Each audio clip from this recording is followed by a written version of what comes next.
Alhamdulillah, wassalatu wassalamu ala rasulillah wa ala alihi wa sahbihi wa mawalah. Wa ashhadu an la ilaha illallah wahdahu la syarika lah, wa ashhadu anna muhammadan abduhu wa rasuluh sallallahu alaihi wa ala alihi wa sahbihi wa man tabi'al huda ila yaumil qiyamah. Alhamdulillah, puji syukur kita haturkan kehadirat Allah. Pagi ini kembali kita lanjutkan kajian dengan membaca buku fikih sunnah wanita. Baik, salat duha merupakan ibadah yang disunnahkan. Salat sunnah duha disebut oleh Nabi SAW sebagai salatul awwabin, salat sunnah bagi orang yang rajin bertaubat, dan pahalanya bisa menggantikan kewajiban sedekah, seperti yang disebutkan dalam hadis di bawah itu. Rasulullah SAW bersabda, yusbihu ala kulli sulama min ahadikum sadaqah. Setiap ruas tulang kalian setiap hari wajib disedekahi. Ada berapa ruas tulang di tubuh kita? 360, sebagaimana disebutkan dalam riwayat yang lain dari Aisyah.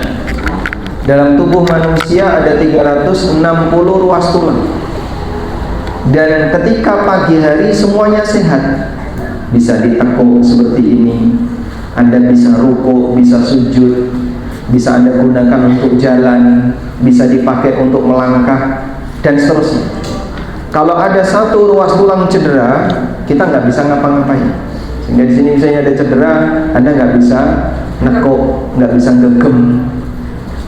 Ada orang yang karena lututnya sudah cedera, pengapuran, atau karena faktor yang lain, sehingga nggak bisa dipakai sujud, nggak bisa ditekuk untuk duduk, dan seterusnya. Bersyukurlah bagi yang sehat, sehingga bisa rukuk dengan sempurna, bisa sujud dengan sempurna. Akan ada waktunya ketika Allah kasih usia panjang, jasad ini tidak bisa dipakai normal, sehingga kalau sholat hanya duduk di atas kursi. Yang sholat duduk di atas kursi berharap sekali kapan saya bisa sujud, meletakkan dahi di lantai. Yang masih bisa sujud dengan sempurna malah gelimbang-gelimbung, malas-malasan. Jadi kaum rebahan, malas untuk beribadah. Maka sangat disayangkan ketika Allah masih memberikan kesempatan kita untuk bergerak dengan maksimal, tapi ternyata kita sendiri tidak memanfaatkan dengan baik. Dan semua yang sehat ini harus disedekahi. Jadi kalau ada 360 ruas tulang, jika satu ruas itu disedekahi 1000, berarti sehari Anda sedekah berapa? 360.000. Tekor Pak Ustaz, itu nafkah sehari seberapa? 50.000. Sampai kok iso urip? Sabar ya, insya Allah. Sehingga mungkin kalau kita sehari 360.000 sedekah untuk 360 ruas tulang, berarti sebulan pendapatan minimal berapa orang ini? 360 kali 30 pinten ya? 9 juta, 9, sekian juta ya? Itu baru untuk sedekah saja, belum kebutuhan pribadinya. Nabi SAW kemudian menjelaskan, lalu bagaimana cara menutupi kewajiban sedekah itu? Jadi karena awaknya sehat, balungannya sehat, ruas-ruas tulangnya sehat, kamu harus sedekahi itu yang sehat. Sedekahi pinten? Nek 1000 satu ruas tulang, 360.000 sehari, kayaknya nggak sanggup. Maka Nabi SAW menjelaskan semua peluang sedekah. Fakullu tasbihatin sadaqah. Setiap ucapan subhanallah bisa bernilai sedekah. Wa kullu tahmidatin sadaqah. Setiap ucapan tahmid bernilai sedekah. Wa kullu tahlilatin sadaqah, setiap ucapan tahlil sedekah. Wa kullu takbiratin sadaqah, setiap ucapan takbir juga sedekah. Amar ma'ruf sedekah, nahi mungkar sedekah. Semua yang kita lakukan berupa amal baik kepada orang lain bisa jadi sedekah. Nyuwun sewu sampai foto sandal itu sedekah. Anda kalau keluar dari masjid antara sandal berserakan dengan sandal rapi, lebih nyaman mana? Rapi. Waktu masuk tadi rapi atau berserakan? Rapi. Alhamdulillah rapi ya. Tapi nanti pas keluar sakit kan? Campur. Enggak kayak gitu ya. Ada salah satu di antara ibu-ibu, saya waktu itu juga kaget, kok ibu ini sendirian di luar. Karena musolanya itu musola kecil, hanya untuk bapak-bapak saja. Tapi ada ibu-ibu sendirian di luar. Kenapa ini? Ternyata moto sandal. Semua sandal ditoto menghadap ke arah luar. Lalu beliau menyebutkan, ya sebisa mungkin saya beramal walaupun hanya dengan noto sandal. Sebab berbuat baik kepada orang lain sekecil apapun bernilai pahala. Lalu kata Nabi SAW, wa yujzi'u min dhalika rak'atani yarka'uhuma minad duha. Dan itu bisa digantikan dengan 2 rakaat salat duha. Itu semuanya bisa digantikan dengan 2 rakaat salat duha. Maksudnya gimana Pak? Maksudnya begini, jika dalam sehari itu Anda tidak salat duha, maka semua zikir, semua amal soleh yang Bapak Ibu kerjakan digantikan sebagai kafarah kewajiban sedekah. Tapi kalau di hari itu Anda salat duha, maka zikir Anda, amal soleh yang Anda lakukan, amar ma'ruf nahi munkar, jadi tabungan pahala. Inilah keutamaan besar bagi mereka yang melaksanakan salat duha. Sehingga untuk menebus kewajiban sedekah sebanyak 360 kali sehari bisa kita tutupi dengan cara salat duha. Nah kalau lagi haid gimana Pak Ustaz? Kan nggak bisa salat duha. Berarti Anda bisa gantikan dengan banyak zikir. Maka wanita haid, Anda tidak sholat, jangan kemudian ya sudah nggak sholat, ya berarti Anda kalah saing. Saya nggak bisa sholat ya, karena lagi haid. Baik, saya nggak mau kalah saing. Saya gantikan waktu sholat mereka dengan zikir, sehingga mereka sholat dan saya tidak putus zikir. Anda baca subhanallah, subhanallah, subhanallah. Sholat 4 rakaat itu berapa menit? Anda sholat 4 rakaat berapa menit? 5 menit? Gak sampai kayaknya. Semenit? Masya Allah. 7 menit, 5 menit. Baik, kalau Anda membaca subhanallah 5 menit itu sudah dapat berapa? 200. Sudah dapat 200 subhanallah.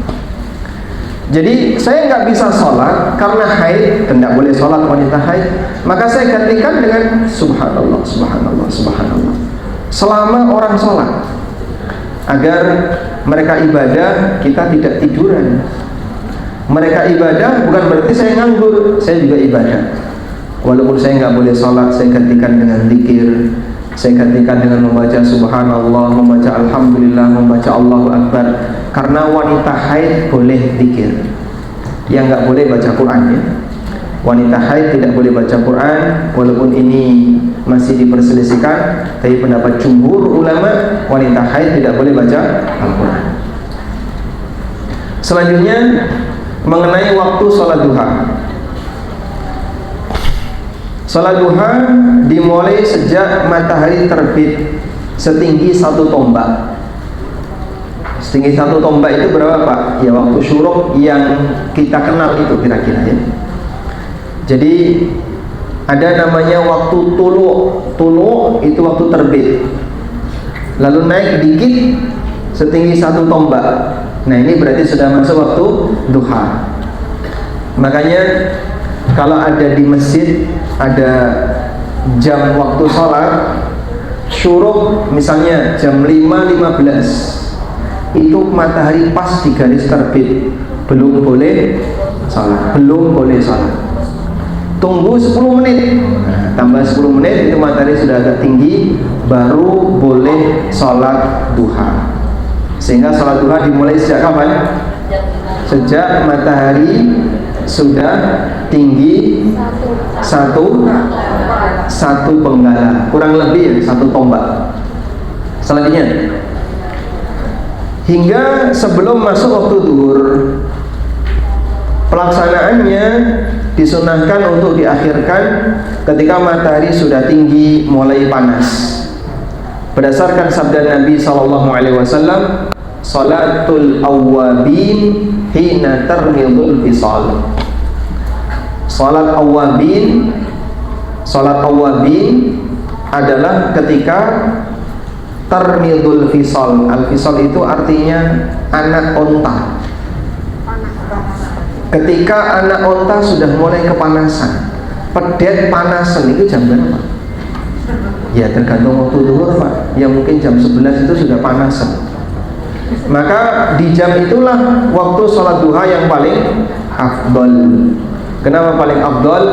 Karena di waktu itu disebut oleh Nabi SAW sebagai sholatul awwabin.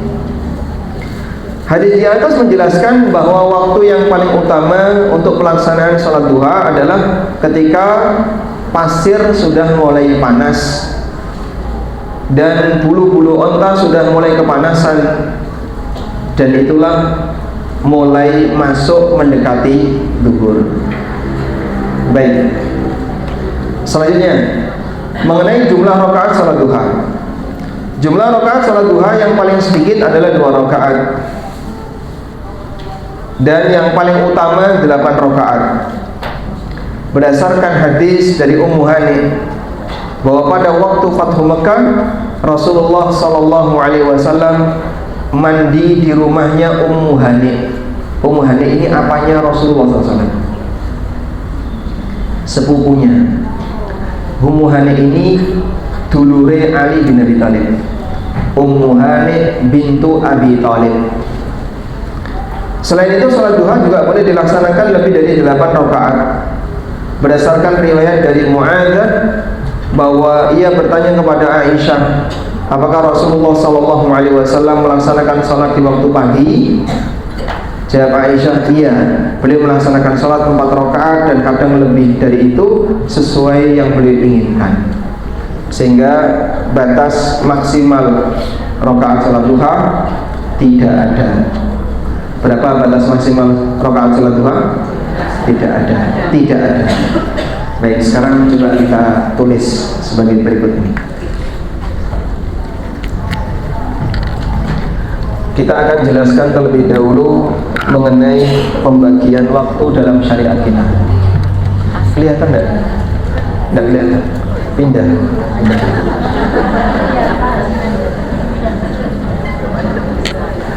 Ini adalah garis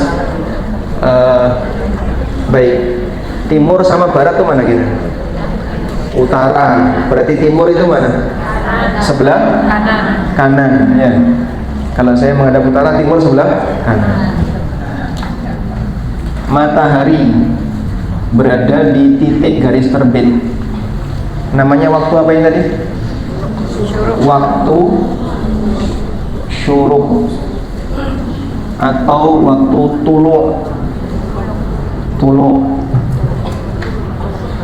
Nah, matahari di bawah garis terbit ini terjadi perbedaan pendapat. Kalau pakai standar waktu Departemen Agama itu 20 derajat. Sehingga matahari di sini 20 derajat, ini waktu subuh 20 derajat. Dan ada yang mengatakan 15 derajat. 15 derajat. Yang 20 derajat ini pemerintah Jepang. Yang 15 derajat ini UII. 18 derajat ini Muhammadiyah. Hah? Makanya Kenapa? NU ikut ini. Ini kan NU. Yang kasus kemarin loh. Yang haji itu kan di sini. Jadi Muhammadiyah 18 derajat, UII 14 derajat. Makanya Masjid Ulil Albab tahu? Yang utara itu adzan subuhnya paling telat. Karena nunggu naik dulu selisih sekian derajat baru masuk subuh. Saya pernah dari rumah saya di mana itu, Kerajaan di Loncat ke utara ya. Sudah adzan subuh, terus saya naik motor ke Masjid Ulil Albab untuk ngisi kajian ba'da subuh Ramadan itu. Saya sudah selesai sahur, kemudian berangkat pas adzan subuh, naik motor naik ke Ulil Albab. Sampai di sana masih sahur, belum adzan. Jadi yang lain sudah pada adzan, di sana yang jamaah iktikafnya masih sahur. Akhirnya saya ikut sahur. Belum adzan. Belum adzan. Hah? Ya, makanya sebagian di antara tokoh-tokoh Muhammadiyah menyarankan sholat subuhnya agak ditunda, sehingga adzan dengan iqamah dibuat 15 menit. Adzan dengan iqamah dibuat 15 menit agar sholat subuhnya tidak mendahului waktu.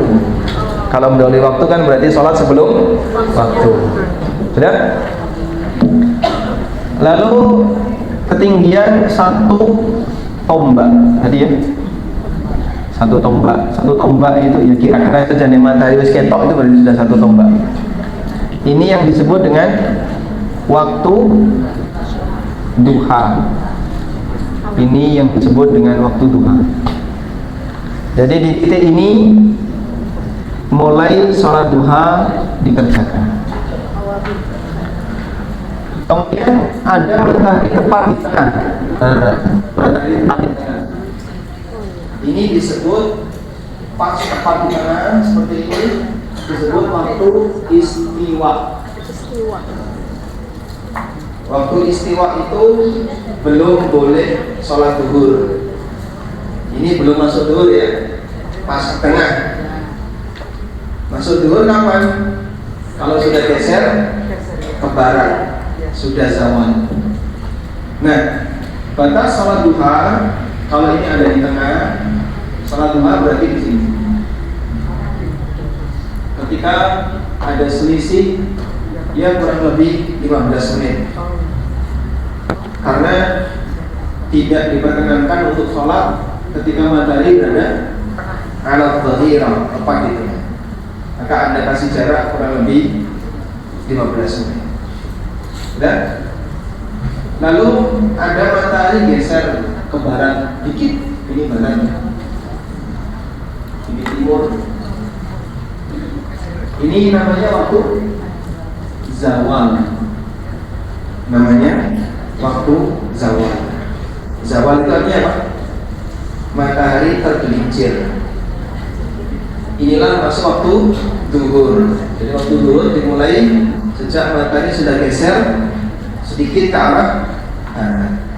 Nah, di waktu ini, di rentang waktu ini tidak diperkenankan melaksanakan sholat sunnah, karena tidak boleh sholat sunnah ketika matahari berada di tengah. Maka sholat duha sebelum 15 menit sebelum zuhur, dan waktu zuhur kurang lebih 15 menit setelah matahari. Dan lalu nanti matahari geser ke sini sampai bayangan benda, sama sampai bayangan benda sama dengan tingginya. Ketika bayangan benda sama dengan tingginya, namanya apa? Asar. Dan lalu nanti masuk matahari tepat di sini.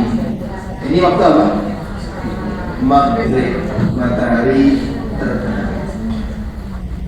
Jadi ada penamaan aneka waktu disebabkan karena rentang matahari. Baik. Sekarang waktu duha. Waktu duha itu rentang. Dari mulai apa tadi? Dari mulai matahari, dan ada tulis matahari setinggi 1 tombak sampai menjelang istiwa. Menjelang apa? Istiwa. Kalau di Pulau Jawa apalagi Jogja, kita kan berada di bumi Indonesia paling selatan ya. Jogja ini bumi Indonesia paling selatan. Mungkin kurang kelihatan pada waktu istiwa, nggak ada bayangan. Anda kalau di Pontianak atau di Palangkaraya atau di Kalimantan yang dilewati khatulistiwa, pada saat matahari berada di khatulistiwa itu nggak ada bayangan. Duhur itu nggak ada bayangan. Menjelang duhur, tepat di bawah persis matahari, tepat di atas mereka yang berada di khatulistiwa. Nah, kalau kita mungkin ada panjang dikit ya. Sekarang matahari di selatan atau di utara? Matahari sekarang di selatan atau di utara? Matahari di selatan atau di utara? Hah? Musim hujan matahari di selatan, musim kemarau matahari di utara. Pelajaran IPA SD gitu. Nah, sekarang matahari di mana? Selatan. Maka jenengan keluar nanti lihat matahari di timur, tapi bayangan Serong selatan, Serong ke utara ya. Karena mataharinya di mana? Di selatan. Musim kemarau bulan Mei, Juni, Juli, Agustus, matahari di utara. Nanti bayangannya Serongnya ke sana. Dari timur sana, bayangan Anda di sana. Sudah? Nah, itu tidak mempengaruhi waktu sholat. Yang mempengaruhi waktu sholat adalah wetan kulon. Kalau bayangannya di timur, berarti matahari sudah di barat, sudah masuk waktu zuhur. Kalau bayangannya masih lurus, belum masuk zuhur. Sampai bayangannya serong ke timur. Nah, kalau serong ke timur, berarti matahari sudah zawal. Sudah ini tadi? Sudah zawal ya. Baik. Ini cara ngukur waktu sholat. Repot Pak, delok jam. Ya nek ono rasa sinau ora apa-apa. Jadi ilmu seperti ini adalah landasan tentang dasar kenapa kita menentukan waktu sholat berdasarkan tadi. Ilmunya itu di sini. Walaupun nanti Anda sendiri ketika praktek di dalam rumah kok ra ketok srengenge, Pak. Ya metu. Pakai jam boleh. Atau berdasarkan azan. Tapi misalnya di tengah hutan atau pas lagi piknik di pantai, nggak dengar azan, nggak tahu titik lokasi ada di mana. Alhamdulillah mungkin di sini masih nyaman ya. Kalau Anda di luar negeri, bagian utara di luar negeri susah nanti. Sampai kira-kira nita ini sudah subuh atau belum? Kira-kira kalau Anda di atas pesawat untuk tahu ini masuk waktu subuh atau belum, caranya gimana? Pakai jamnya nggak bisa, kita ada di mana? Hah? Di pesawat dari Saudi pulang umroh ke Indonesia, ke Jakarta malam, kemudian masuk waktu subuh. Sholat subuh enggak? Banyak yang nggak sholat. Banyak yang nggak sholat. Jadi mau turu tok tangi-tangi wis Padang Jinglang loh, sampai nggak sholat subuh. Mulai umroh kok nggak sholat subuh.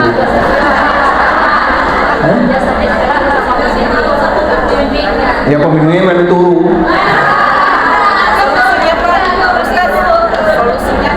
Nah, solusinya kalau awak pesawatnya orangnya baik, biasanya tanya, sudah masuk subuh belum?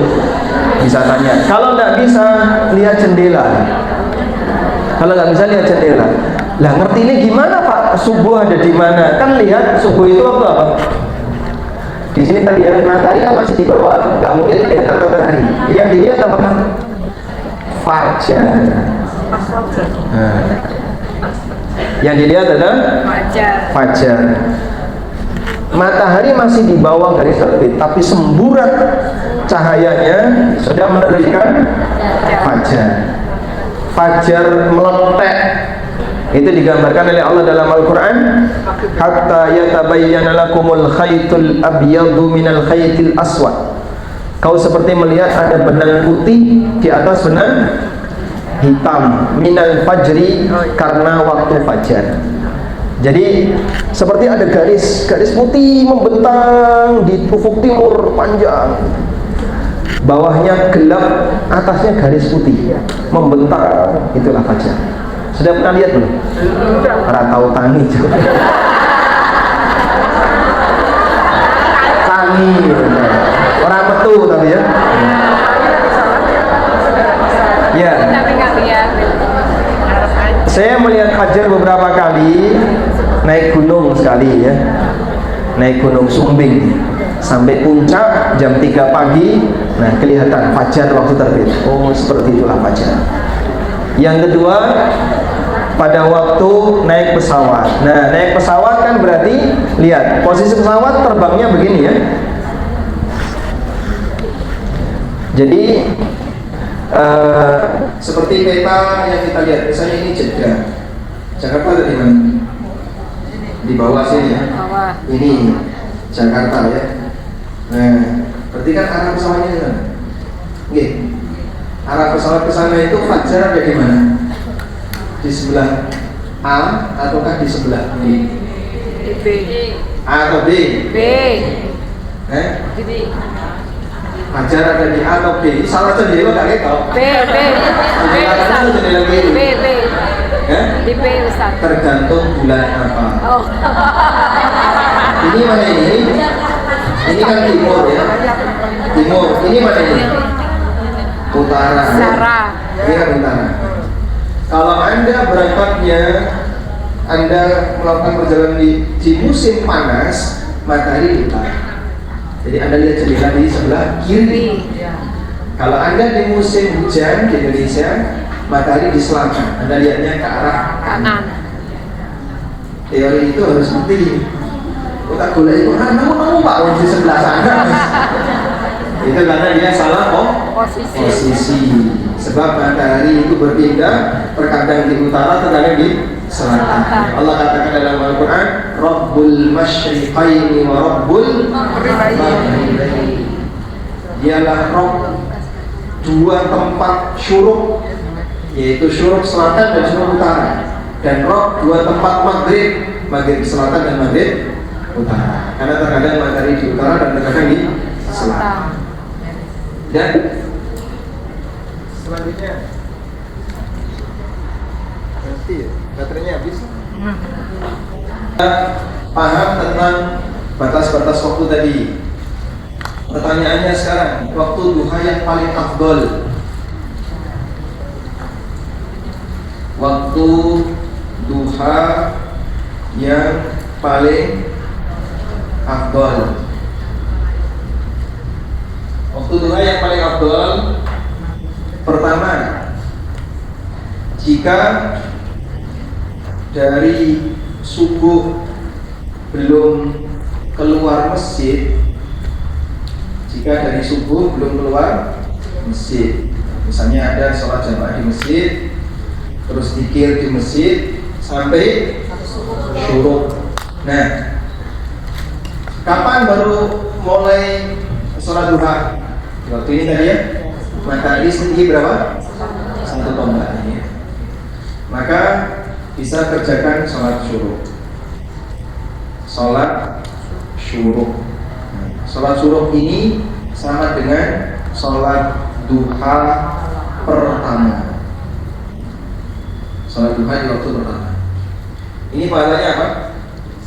Seperti umroh dan haji. Nah, ini paling afdol bagi mereka yang sholat subuh berjamaah, lalu duduk zikir, bukan merem ya, bukan tidur sampai matahari terbit, lalu sholat zuhur. Ya, maka bersyukurlah kalau ada masjid yang jamaahnya punya kebiasaan seperti ini. Karena nggak semua masjid ada kayak gitu.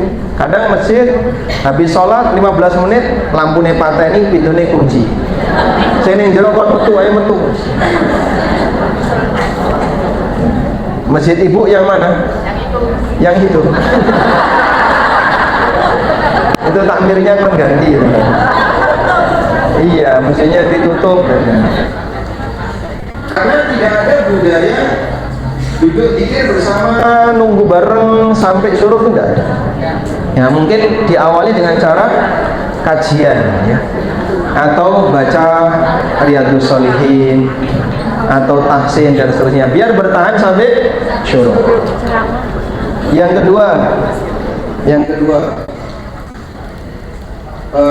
jika di luar, maksudnya tidak ada kegiatan seperti di atas, maka waktu yang paling afdal adalah waktu akhir dari duha.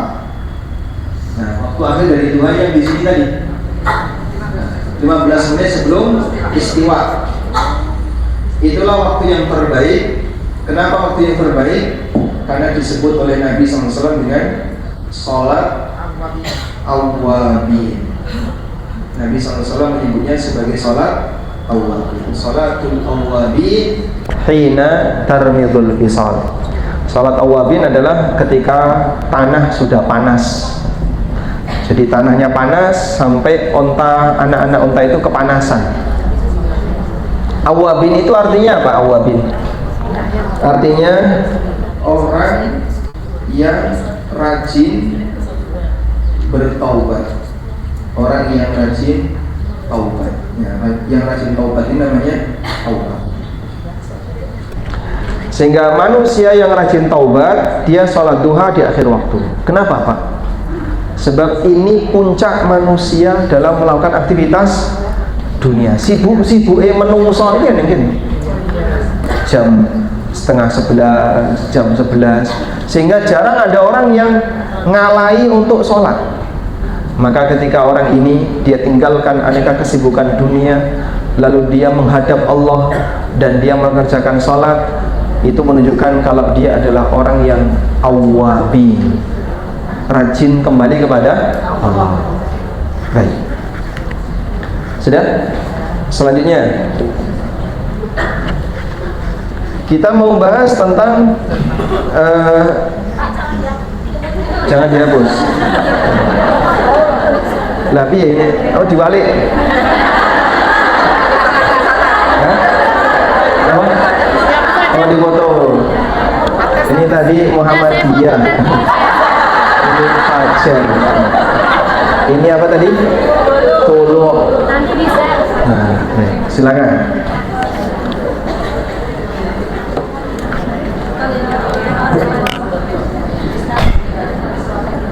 Hah? Gimana? Sholat duha?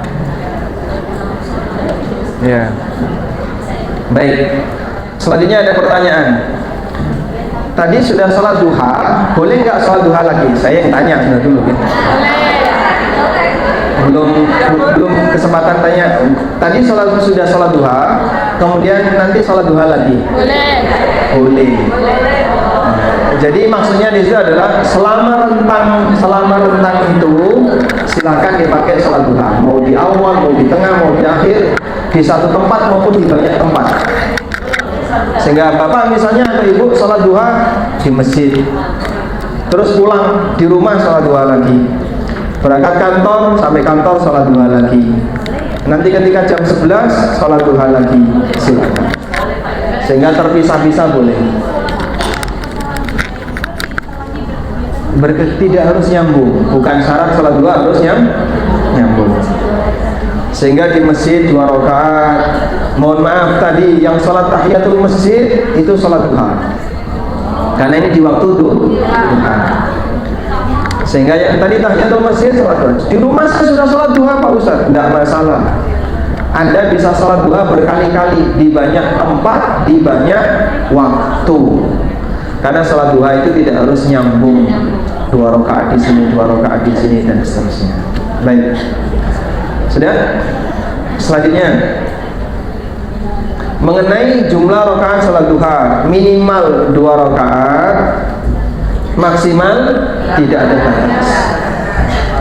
Yang paling afdal berapa? Ulama beda pendapat. Di sini ditegaskan yang paling afdal 8 rakaat. Nah, cara mengerjakannya 2 salam, 2 salam, 2 salam.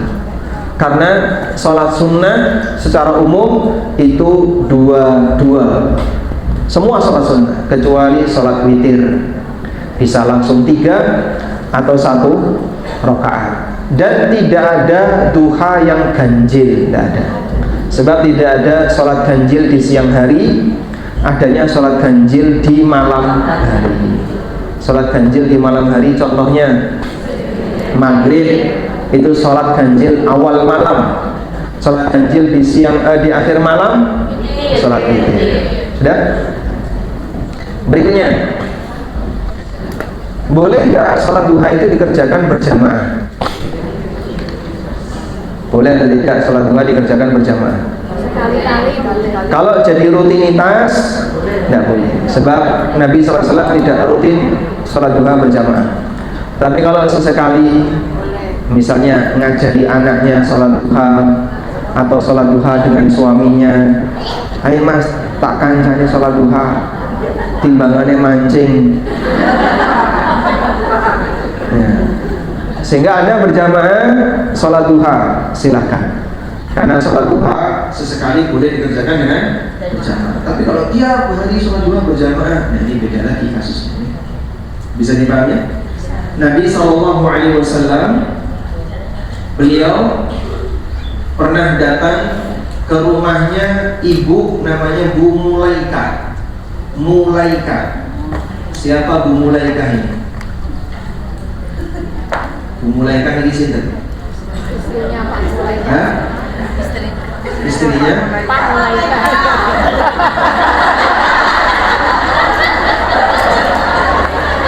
Bapak Lopo ya. Bapak muda. Bu Mulaika ini neneknya sahabat Anas bin Malik. Neneknya siapa? Sahabat Anas bin Malik. Nah, Rasulullah SAW datang ke rumahnya Bu Mulaika. Di situ ada Anas, ada ibunya Anas. Siapa nama ibunya Anas? Ibu Anas. Ummu Sulaim. Ummu Sulaim. Ada Ummu Sulaim. Lalu setelah disuguhi makanan, Rasulullah SAW makan, kemudian mereka sholat duha berjamaah. Dan ini salah satu di antara dalil bolehnya sholat duha berjamaah. Karena waktu itu waktu duha. Baik, tapi ini tidak rutin. Seperti ini tidak rutin. Nah, selanjutnya, bagi mereka yang tadi malam tidak qiyamul lail, tidak tahajud, tidak witir, maka sangat ditekankan untuk melaksanakan sholat duha sebagai qadha. Sebagai apa? Qadha. Qadha itu artinya apa? Nyaur, ganti. Jadi yang tidak qiyamul lail, kebiasaan Nabi SAW beliau qiyamul lail. Saat beliau tidak qiyamul lail, maka beliau mengqadhanya di waktu duha. Di qadha saat duha. Rumusnya adalah S+1. S itu apa Pak? Sholat malam plus 1. Nabi SAW terbiasa sholat malam 11 rakaat. Maka ketika beliau tidak qiyamul lail, beliau sholatnya 12 rakaat. Sehingga kalau biasanya kalau malam qiyamul lail berapa rakaat? 1 rakaat Ustaz. Witir tok. Berarti nanti pas ketiduran sholat duhanya berapa? 2. Saya biasanya 3. Berarti nanti kalau pas ketiduran sholat duhanya 4. Dan demikian seterusnya. Jadi sholat plus 1. Karena tidak ada sholat kan ganjil. Adanya sholat genap untuk siang. Nih. Selanjutnya berkaitan dengan kegiatan sholat duha, ada nggak doa khusus? Tidak ada. Tidak ada doa khusus. Zikirnya bebas. Anda bisa baca subhanallah, alhamdulillah, istighfar sebanyak-banyaknya, bacaannya juga bebas. Pak, kata siapa? Yo katanya. Rakaat pertama baca surat wasyamsi wa duhaha. Rakaat kedua membaca surat wa duha wal laili idza saja. Ya, memang itu ma'ruf tapi tidak ada dalil. Sehingga suratnya bebas. Pak Ustaz, saya biasanya sholat duha kulhu. Kenapa kok kulhu? Nah itu saya paling gampang. Ya sesekali sholat duha baca Al-Baqarah, membaca Ali Imran. Sehingga ada sholat duha membaca ayat panjang. Bisa sambil membaca di mushaf.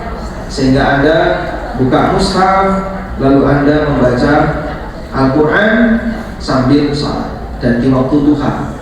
Ini boleh. Anda nanti bisa lebih panjang.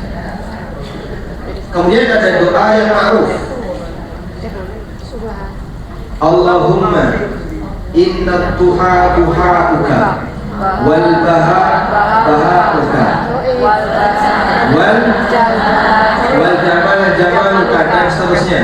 Ini kalau tidak salah dalam kitab Mughnil Muhtaj, tapi tanpa menyebut dalil. Jadi teman, silahkan membaca doa seperti ini.